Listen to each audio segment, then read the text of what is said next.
بنانے والا اور آپ سے بڑھ کر عورتوں کے حقوق کی آواز لگانے والا کون ہو سکتا ہے؟ حضور اکرم صلی اللہ علیہ وسلم ایک مرتبہ ایک قافلے سے روانہ ہو رہے، ایک جنگ سے واپس ہو رہے تھے۔ حضرت صفیہ رضی اللہ تعالیٰ عنہ آپ صلی اللہ علیہ وسلم کی سواری پر بیٹھی ہوئی، آپ کی اونٹنی پر بیٹھی ہوئی، آپ کے پیچھے بیٹھی۔ یہاں سے بات بھی ثابت ہوتی ہے کہ بیویوں کو گاڑی پر بٹھا کر لے جانا سنت ہے۔ حضور اکرم صلی اللہ علیہ وسلم خود لے جا رہے ہیں، اونٹنی پر سوار کیے ہوئے۔ اگر کوئی یہ کہتا ہے کہ بھائی یہ تو بے حیائی والا کام ہے کہ اپنی بیوی کو یا اپنی ماں کو، اپنی بہن کو گاڑی پر بیٹھا کر لے جانا یہ تو بے حیائی کی باتوں میں سے، تو یہ شخص یہ ہے کہ جو دین سے جاہل ہے، اسے دین کا کوئی ٹھکانا نہیں، ایسے ہی شخص یہ باتیں کرے گا۔ سرکار سے بڑھ کر اور کون ہے ہمارے لیے اسوہ بنے، جو نمونہ بنے؟ حضرت صفیہ رضی اللہ تعالیٰ عنہ کو حضور اکرم صلی اللہ علیہ وسلم غزوہ غزوان سے واپس ہو رہے ہیں اور راستے میں اونٹنی پر سوار ہے۔ آگے چلتے ہیں کہ اونٹ کو ٹھوکر لگتی ہے، ٹھوکر لگنے کی وجہ سے دونوں بھی نیچے گر گئے۔ حضرت ابو طلحہ رضی اللہ تعالیٰ عنہ بھاگتے ہوئے حضور اکرم صلی اللہ علیہ وسلم کے پاس آئے اور آپ کو پکڑا۔ آپ نے فرمایا کہ علیک المرأۃ، نہیں، پہلے عورت کو اٹھاؤ، خاتون کو اٹھاؤ۔ جو لیڈیز فرسٹ کا جو نعرہ لگتا ہے یہ حضور اکرم صلی اللہ علیہ وسلم نے اس زمانے میں لگایا تھا کہ لیڈیز از فرسٹ۔ یہ جو صدا لگائی تھی یہ اسلام نے لگائی تھی، یہ حضور اکرم صلی اللہ علیہ وسلم نے اس وقت لگائی تھی۔ حضرت صفیہ کے گرنے پر آپ کہہ رہے کہ علیک المرأۃ، مجھے چھوڑو، پہلے صفیہ کو اٹھا۔ اور وہ پکڑے اور حضرت صفیہ کو اٹھایا اور پھر اونٹ پر سوار کیا اور پھر حضور اکرم صلی اللہ علیہ وسلم اٹھے اور آپ اونٹ پر سوارے اور آپ وہاں سے روانہ ہوئے۔ اسلام کی تعلیمات ہے کہ کیسے بیوی کے ساتھ سلوک ہمارا ہونا چاہیے۔ ایک صحابی آئے، آپ سے کہا کہ یا رسول اللہ صلی اللہ علیہ وسلم میں آپ کی دعوت کرنا چاہتا ہوں، آپ کی میں دعوت کرنا چاہتا ہوں۔ آپ نے فرمایا کہ عائشہ کو بھی دعوت ہوگی یا مجھے اکیلے کو دعوت ہے؟ تو کہا کہ نہیں، آپ اکیلے کے لیے دعوت ہے۔ تو آپ نے کہا کہ بھائی پھر تو میں نہیں آؤں۔ پھر دوسری مرتبہ دعوت، آپ سے کہا کہ یا رسول اللہ میرے گھر دعوت ہے۔ آپ نے کہا کہ میری بیوی عائشہ کو بھی دعوت ہے۔ کہا کہ نہیں، آپ اکیلے، آپ کو دعوت ہے۔ کہا کہ ٹھیک ہے میں بھی آؤں گا۔ تیسری مرتبہ پھر آئے، کہا کہ رسول اللہ آپ کو میرے گھر دعوت ہے۔ کہا عائشہ کو بھی بلوا رہے ہیں، پھر مجھے بلاتے؟ کہا کہ ہاں عائشہ کو بھی دعوت۔ پھر کہا کہ ٹھیک ہے ہم دونوں آئیں گے، ہم دونوں آئیں گے۔ حضور اکرم صلی اللہ علیہ وسلم ساتھ میں اماں عائشہ رضی اللہ تعالیٰ کو لے کر سفر کر رہے ہیں۔ چھوڑ کر نہیں رکھنا چاہیے عورتوں، اسلام نے بتایا ہے۔ تالے مار کر خود باہر گھومتا پھرے اور بیوی اندر کلاڑے اور کوٹڑے کے اندر زندگی قیدی زندگی گزارتی رہے، یہ اسلام کی تعلیمات میں سے نہیں ہے۔ اسلام بتلا رہا ہے کہ آپ لے جائیں اسے، پارک میں لے جائیں، گارڈن میں لے جائیں، آپ اسے جائز مقامات کی تفریح کرائیں، کوئی بات نہیں، یہ اسلام کی تعلیمات ہے۔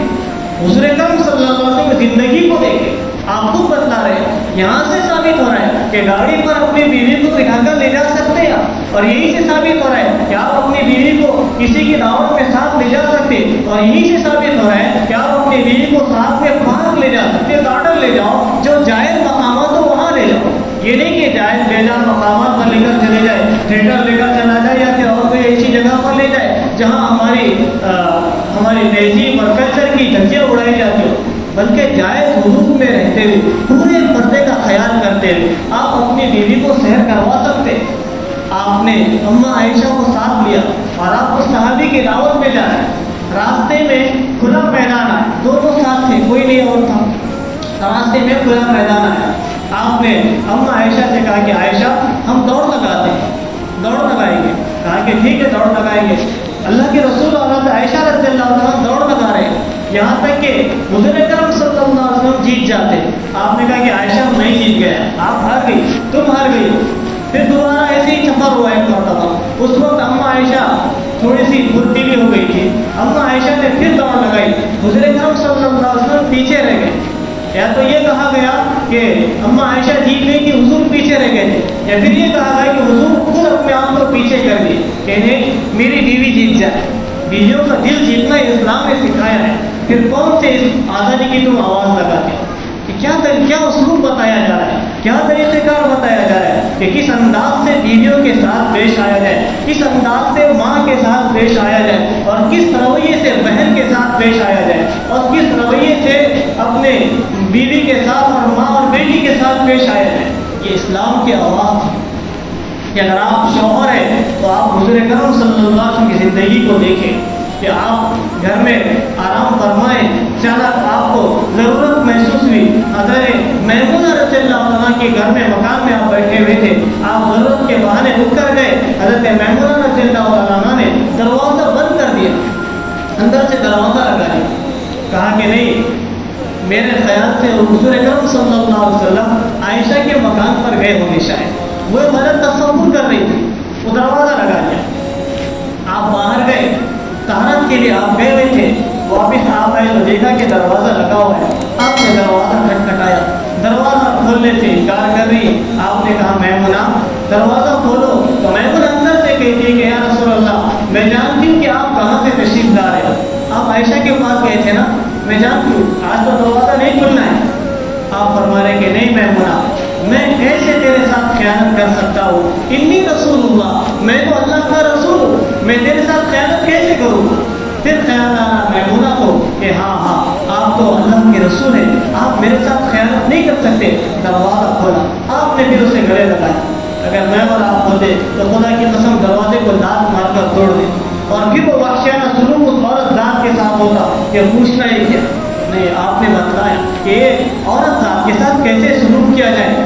ماں ہے تو اس کے قدموں کے نیچے جنت بتلائی گئی، باپ کو کہا گیا کہ جنت کا بیچ کا دروازہ ہے، اور